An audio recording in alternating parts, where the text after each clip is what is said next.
बिस्मिल्लाहिर्रहमानिर्रहीम रब्बिश रह ली सदरी व यस्सिर ली अमरी वहलुल उक़दतम मिन लिसानी यफ़क़हू क़ौली अल्हम्दुलिल्लाहि रब्बिल आलमीन। ये सेगमेंट कुरान और साइंस एक नई जहद, एक नई चैप्टर के साथ हम आपकी खिदमत में पेश कर रहे हैं। और आज जो चीज़ें को डिस्कस करनी है वो और हैरान कुन है, वो और हिला देने वाली हैं, वो और अनबिलीवेबल है कि ये कैसे हो सकता है। जब ये सुनेंगे तो आप दिल से कहेंगे अल्लाह अकबर। जब ये सुनेंगे तो आप कहेंगे कोई तो है जो चला रहा है ज़मा मकां के निज़ाम सारे, वही खुदा है, वही खुदा है उसके ये एहतमाम सारे। जब आप ये सुनेंगे और देखेंगे तो कहेंगे कि ये सब हादसा नहीं है भाई, मंसूबा है और ये लफाजी नहीं है। जब आप सुनेंगे और देखेंगे तो कहेंगे ये सब एक मंजर नहीं है, नहीं, बाकायदा निज़ाम है। हम बात कर रहे थे कल माइग्रेट करने वाले परिंदों की। 70 लाख परिंदा एक साथ उड़ रहा है, हर परिंदे के अंदर 3-3 GPS लगे हुए हैं और वो सारा कुछ आपने कल सुन लिया। आज आए जरा आगे, जमीन पर सबसे ज्यादा फैली हुई जो दुनिया है, हम अपनी जमीन की बात कर रहे हैं अभी, वो खुश्की तो नहीं है ना, वो फजा भी नहीं है, वो तो समंदर है। ये समंदर है, यानी जमीन का ज्यादातर हिस्सा तो इन समंदरों पर मुश्तमिल है। इन समंदरों की गहराइयों में एक बिल्कुल ही अलग दुनिया आबाद है।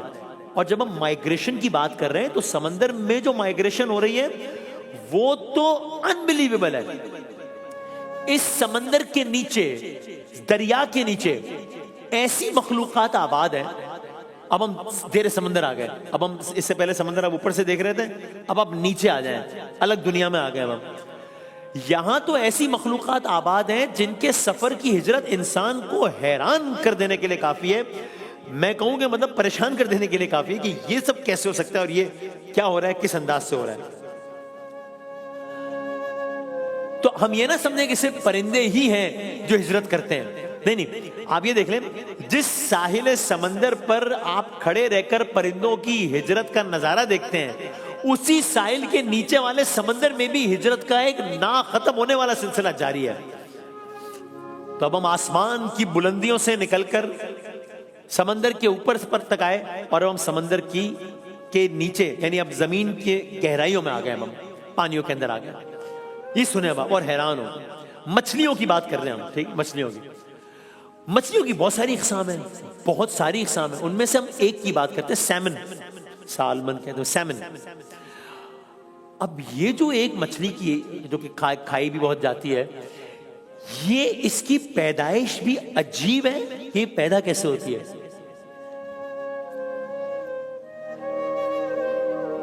और इसकी पैदाइश तो अपनी जगह, इसकी पैदाइश के बाद इसकी मौत बहुत अजीब है। मौत तो अजीब है ही, इसकी हिजरत बहुत अजीब है, यानी इसका सब कुछ बहुत ही अजीब है, अनबिलीवेबल है। ये मछली पैदा कहाँ होती है? यहां से शुरू करते हैं। मछली पैदा कहाँ होती है? ये मछली अपनी जिंदगी की पहली सांस पहाड़ों के अंदर ठंडे साफ चश्मों में लेती है। फिर क्या करती है ये? उसके बाद ये सफर करती है। पहली सांस ले ली, पैदा हो गई, उसके बाद अभी मछली सफर करना शुरू करती है। ये कहां का सफर करती है? ये दरिया से निकल के समंदर का सफर करती है। फिर क्या होता है? ये दूर चली जाती है। कितना दूर जाती है? हजारों किलोमीटर दूर चली जाती है। पैदा हुई है, सफर कर रही है, हजारों किलोमीटर का सफर करते चली जा रही है। फिर क्या करती है ये मछली? उसके बाद ये वहीं पर रहती है। फिर क्या करती है? वहां पर कई साल रहती है। फिर क्या करती है? ये वहां पर बढ़ती है, ताकतवर होती है। फिर क्या होता है? फिर एक दिन इसके अंदर एक फितरी पुकार जाग उठती है। फिर क्या होता है? ये वो पुकार होती है जिसका मकसद आने वाली नस्ल को जिंदगी देना। अब आप इस मछली की, यानी आप एक तरीके से कहें तो बेचारगी, इसकी कुर्बानी, इसकी ममता, इसका इमोशनल एंगल, इस सब का आप लुत्फ लीजिए। एक मछली पैदा हुई है, पैदा होने के बाद उसने सालों का सफर, हजारों किलोमीटर का सफर किया है, वहां पर रही है, अब उसने बर्थ देनी है, अब उसकी ममता, अब उसने अंडे देने हैं, ये वापस जाती है। ये यूं लगता है जैसे इस मखलूक में भी ममता और कुर्बानी की कैफियत उभर आई है। अब ये फिर से सफर शुरू करती है। कहां का सफर शुरू करती है? अब ये मछली वापसी का सफर शुरू करती है। इस वीडियो में जो कि रिसर्च पर मबनी बता रहे हैं कि जहां से वो जब पैदा हुई थी और जिस रूट से आई थी, अब बच्चे देने के लिए, अंडे देने के लिए एग्जैक्टली उसी रूट पे वापस जा रही है। ये कौन है जो समंदर की इतनी अथाह गहराइयों में उसको एग्जैक्ट रूट याद करवा रहा है? ये कैसे हो रहा है? जहां से आई थी एग्जैक्टली वहां पर वापस जाती है। अब वापसी का क्या मतलब है? इसकी मंजिल क्या है? इसकी मंजिल वही दरिया है। कौन सा दरिया है? जहां पैदा हुई थी। क्यों जा रही है? अगली नस्ल पैदा करने जा रही है। अजीब निजाम कुदरत है। जिस जगह अंडे से निकली थी मछली, ठीक उसी जगह पर वापस जा रही है अंडे देने। और अब क्या हो रहा है, अब ये समंदर से दरिया की तरफ जा रही है। इसका मतलब क्या हुआ, इसका मतलब ये मुखालिफ पानी के बहाव जा रही है, अगेंस्ट द फ्लो जा रही है ये। अब ये मैंने कह दिया, आपने सुन लिया। अब आप इस वीडियो में देखिए पहले कि अगेंस्ट द फ्लो जाने का मतलब क्या है। ये एक मछली अल्लाह ताला के हुक्म से कितनी पहाड़ जैसी लहरें उबूर कर करके उनका मुकाबला कर करके वापस जा रही है, against the flow.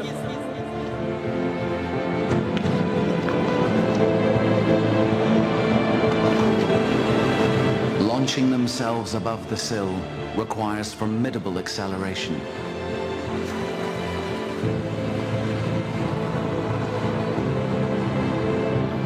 Their muscles are adapted for short, sharp bursts of energy.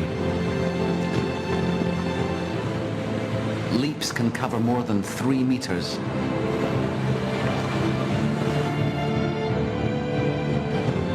पंद्रह मीटर तक उछलती है ये। इसके मसल्स अल्लाह ताला ने ऐसे बनाए कि पानी के बहाव के अगेंस्ट चलती चली जाती है। ये है, और ये सफर इसका आसान नहीं है, क्योंकि जब ये सफर कर रही होती है तो इसी सफर में जो रीछ होते हैं, रीछ जिनकी ये ग़िज़ा है, वो तैयार बैठे होते हैं। उनको मालूम होता है कि साल के इस वक्त उन्होंने यहाँ पर आना है। ये रीछों का और समंदरी जो मखलूकात हैं उनका मुकाबला करते हुए उनकी धारों से बचती भी जारी होती है। कुछ कभी बच जाती है, कभी नहीं बचती। अब आप ये मंजर देखिए, अब ये वापस जा रही है, इनमें से कुछ बच जाएंगी, कुछ नहीं बचेंगी, मौत के मुंह से जा रही हैं।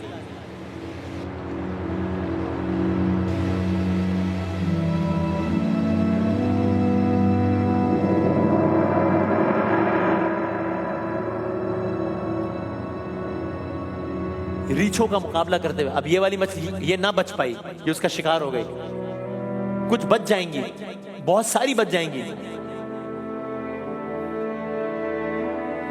तो ये इस अंदाज से, ये सफर आसान नहीं है। रुक जा कहां रही है, जहां से इसकी जिंदगी शुरू हुई थी, लेकिन असल में कहां जा रही है, अपनी मौत की तरफ जा रही है। क्या मतलब है इस बात का, अभी तो मैंने अर्ज किया कि ये नई हयात देने जा रही है, अंडे देने जा रही है। अब मैंने ये क्यों कहा कि ये मौत की तरफ जा रही है, इसलिए अजीब, इसलिए कि बिल आखिरी अपनी मंजिल पर पहुंचती है।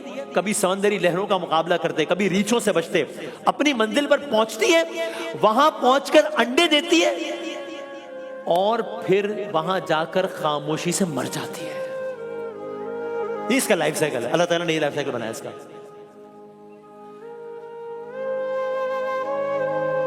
और जब मर जाती है, जुमला ज़हन में रखिएगा, डायलॉग नहीं है, हादसा नहीं है, मंसूबा है। अब आप सुनिए, वो मर गई। अब उसके बाद क्या होता है भाई, रिसर्च ये बताती है, साइंस मानती है इस बात को, मैं नहीं कह रहा। ये जब मर जाती है, पहले आप ये वीडियो, अभी मैं पहले अर्ज करता हूं, फिर आप ये वीडियो देखिएगा कि रिसर्च क्या कहती है। अजीब है ये, जिन पानियों में इस मछली के बाकियात होते हैं, वहां पर क्या होता है, पानी में जहां जहां इस मछली के बाकियात गिरे, वहां पर जो दरख्त उगते हैं वो बहुत तेजी से उगते हैं बनिस्बत उस जगह के जहां पर इस मछली के फॉसिल्स नहीं होते हैं। जब वो दरख्त तेजी से उगते हैं तो क्या होता है, वो दरख्त बहुत मजबूत साया फराम करते हैं। जब वो दरख्त मजबूत साया फराम करते हैं तो क्या होता है, उसके नीचे ठंडा पानी जन्म लेता है, क्योंकि उसको सूरज की रोशनी इस तरह नहीं पड़ती। यही वो ठंडा पानी है जहां पर ये अपने अंडे देती है। इकोसिस्टम है, everything is there for a reason. कोई भी चीज ऐसे नहीं हो रही। जहां इसकी बाकियात है वहां पर दरख्त तेजी से उग रहे हैं, तेजी से उग रहे हैं तो मजबूत दरख्त उग रहे हैं, मजबूत दरख्त उग रहे हैं, सूरज की रोशनी कम पड़ रही है, रोशनी कम पड़ रही है, नीचे पानी ठंडा है, इसी ठंडे पानी में वो अंडे दे सकते हैं, कहीं और नहीं दे सकती। ये वीडियो हादसा नहीं है, हादसा नहीं है, मंसूबा है। कौन बना रहा है मंसूबा, कौन चला रहा है सारे का सारा निजाम? ये सब कुछ क्या ऐसे ही हो रहा है क्या? एक मखलूक का अजीब सफर है, सफर नहीं है, कुर्बानी है, मोहब्बत है, फितरत है, कानून कुदरत है। अल्लाह अकबर। एक सवाल, ये वैसे कितने अंडे देती है? 100, 200, 1000? सैमन की एक किस्म है जो 14,000 अंडे देती है एक वक्त में। 14,000 अंडे एक वक्त में देती है। अल्लाह का निजाम है, अगर ये 14,000 या इतने हजारों अंडे देती है तो उसमें से 2 हैं जो कि बाकायदा बच्चों की सूरत इख्तियार करते हैं। 0.025% सर्वाइवल रेट है, बाकी नहीं बचते। एक मछली के 14,000 अंडे एक वक्त में। और जब ये ट्रैवल करते हैं, जब माइग्रेट करते हैं, ये कितनी बड़ी तादाद में माइग्रेट करते हैं? ये जो हमने पूरा प्रोसेस बताया, ये तो एक मछली का बताया ना। करोड़ों अरबों मछलियों की किस्म में से एक किस्म की एक मछली का बताया सैमन। ये सैमन कितनी ट्रेवल करती है एक वक्त में? 1000, 2000 नहीं, कभी 50,000, कभी लाख, कभी 10 लाख, कभी 30 लाख। मैंने जो आखिरी रिसर्च पढ़ी है 2013 में कनाडा में रिवर फ्रेजर में, रिकॉर्ड के मुताबिक एक वक्त में पूरे सीजन में एक साथ 3.5 करोड़ मछलियों ने हिजरत की है। 3.5 करोड़ मछलियों ने एक वक्त में, 3.5 करोड़। और सबने वही प्रोसेस फॉलो किया जो कि आपने यहां पे सुना है अभी। तो भाई कोई तो है जो चला रहा है ज़मा मकां के निजाम सारे, वही खुदा है, वही खुदा है उसके ये एहतमाम सारे।